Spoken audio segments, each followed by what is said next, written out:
3.1 Good and Bad Subjects. Now we've looked at finding a style. Let's talk about finding a subject for your book cover. Ultimately, this will be down to you, but I can give you some guidance on ways to think about this. And the first piece of advice I would give is for you to separate out this thinking part from the creating an image on MidJourney part. In my experience as a book cover designer, when authors come to me for commissions, I would say 1/3 of the time they know what they want on a cover, 1/3 of the time they have a vague idea, and a final third have no idea. But a section of these 2/3 will have problematic ideas that won't help their sales.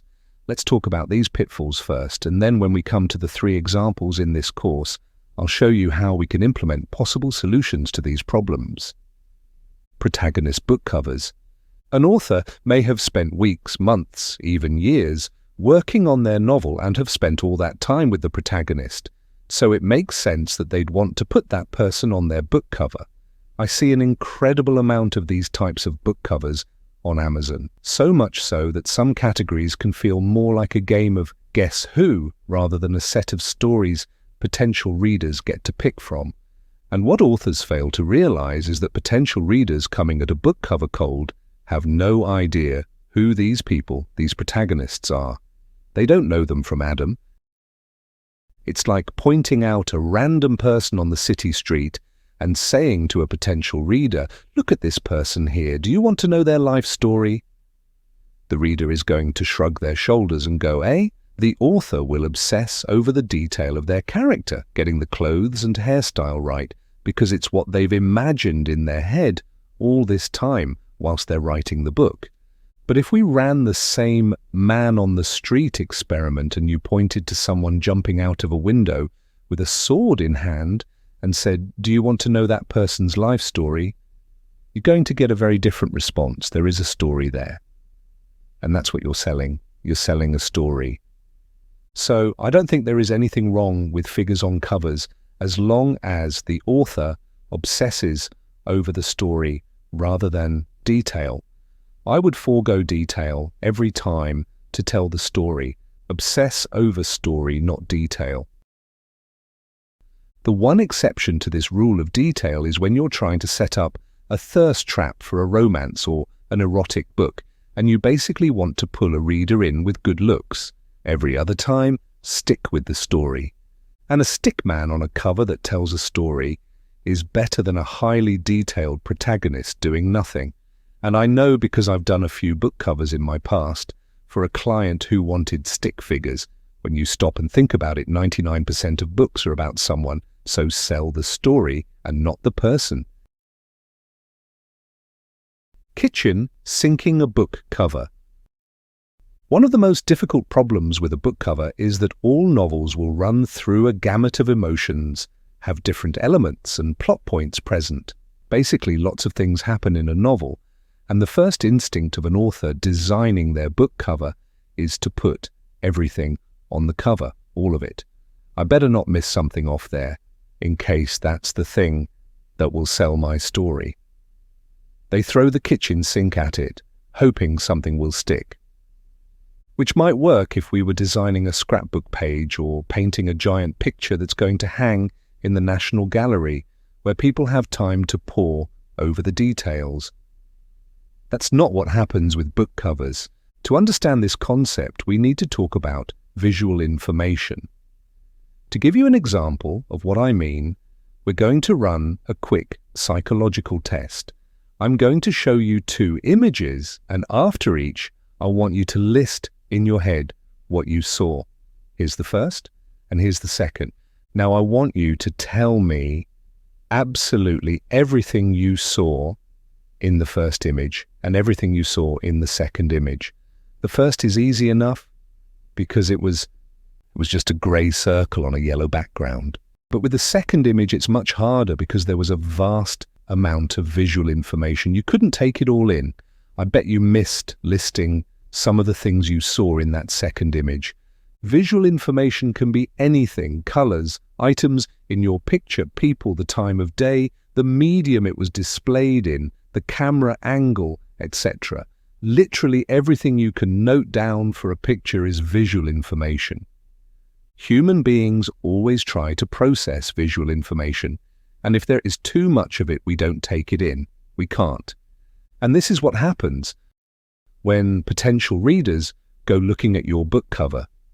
Potential readers only look at book covers for a split second. They don't take time taking in all the visual information. More information means more will be missed, or more likely, we give up looking, and our eye goes and looks for something simpler to look at. Our brains want easier visual puzzles to solve. I could do a whole new 10-minute video on that subject, but I'll spare you. So I'll give you another go. I'll leave this picture on for longer. Here's the image again. 3, 2, 1. Now list all the things you saw, and it seems rather unfair here with the second test. Well, this is how potential readers experience your book cover out in the wild, on search results, or on their social media feed. We live in an attention economy world, and we need to make it easier for potential readers to process the attention we want for our book. You might want your book covers to have lots of intricate detail, because your story has lots of intricate detail. But book covers need to have one simple, strong focus to work effectively. For it to do its function, which is to make a potential reader stop and want to investigate more. I can't overstate this enough, but good communication is simple, clear, and concise, easy to process. It means editing down, stripping away everything that is unnecessary to get to the heart of what you want to say. This is true for writing, and it's doubly true for design. Keep it simple. Think of some memorable book covers. Here's some that spring to mind. They work because they have that simple, strong focus. And that focus can even just be the title. We'll come on to focus a little later when I talk about the visual index in the final section. But for now, I'm going to say, stick to one focus, one subject. We can get a little more fancy later on. Hat on a hat book covers. Another classic mistake that I run into a lot is the hat on the hat idea for your subject. Your book is called The Golden Shoe, so what do you put on the book cover? A picture of a golden shoe. This is a mistake of epic proportions for 3 reasons. Firstly, you're wasting valuable real estate saying the same thing twice.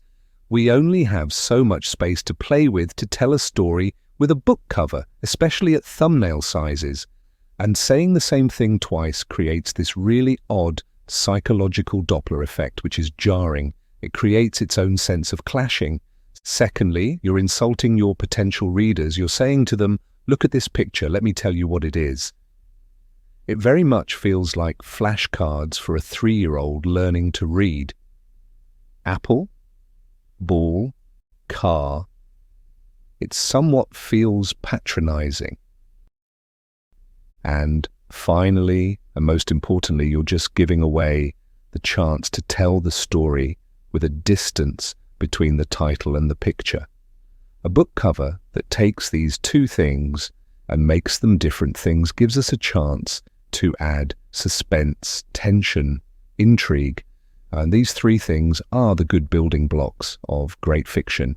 Going back to our golden shoe example, what would happen if we just put a bare foot on the cover with the title? Now, a reader is thinking, do they want the golden shoe? How will they get the golden shoe? Do they deserve the golden shoe? What does the golden shoe do? Why don't they have any shoes?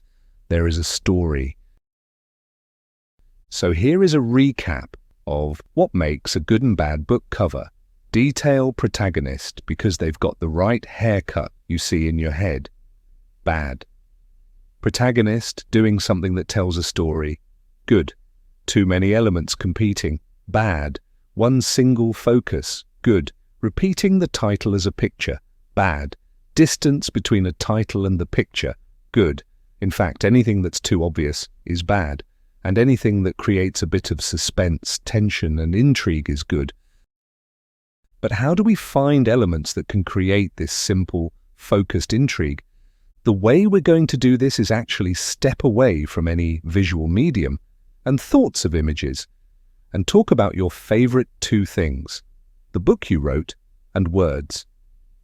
In my job as a book cover designer working on commissions, I find it easier to start extracting concepts before I start even approaching the design part of the task, thinking of this as the conceptualizing part of the process.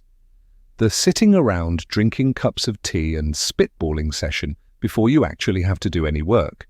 Sounds fun, right?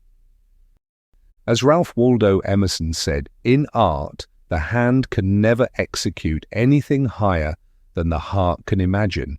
So let's do some imagining first. But how can we do that? A good place to start on this process is to use what I'm going to call the checklist, which I've created for you. So let's go have a look at that and let's see if we can't get some great elements to play with first for your subject.